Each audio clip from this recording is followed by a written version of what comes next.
ठारू शाह मस्जिद के पेशुमा पारा कुरान शरीफ़ पढ़ाईंदड़ 10 साला मासूम शागिर्दानी सां मुबीना तौर जिनसी ॾाढाई करण की कोशिश कई। नेगरी के ररींदे मौलवी फरार थी वियो।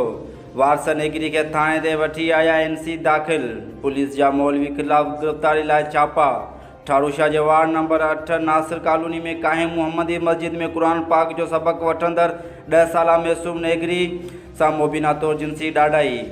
मस्जिद के पेशुमा मौलवी माशूक सोलंगी पारा ज़बरदस्ती जिनसी ॾाढाई करण की कोशिश कई। नेगरी के ररींदे मौलवी मस्जिद में फरार थी वियो।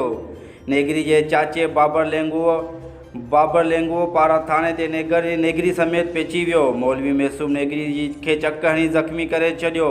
नेगरी सां जिनसी ॾाढाई करण की कोशिश कई जॾहिं त ठारू शाह पुलिस कचो केस दाख़िल करे मौलवी की गिरफ़्तारी लाइ मुख़्तलिफ़ हंधनि ते छापा हणी रही है। मौलवी हिन महिल ताईं गिरफ़्तार न थी सघियो। रिपोर्ट नसीर अब्रो, शाहीन न्यूज़, ठारू शाह।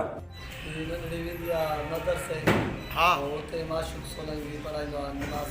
हाँ उन जी छोकिरी अकेली पोइ हिनखे जेको आहे चक हयां अथई भिटनि ते। छोकिरी आई घर भॼंदी थी, मूंखे चक हयां अथई। असां जीअं वियासीं त उहो भॼी वियो। अच्छा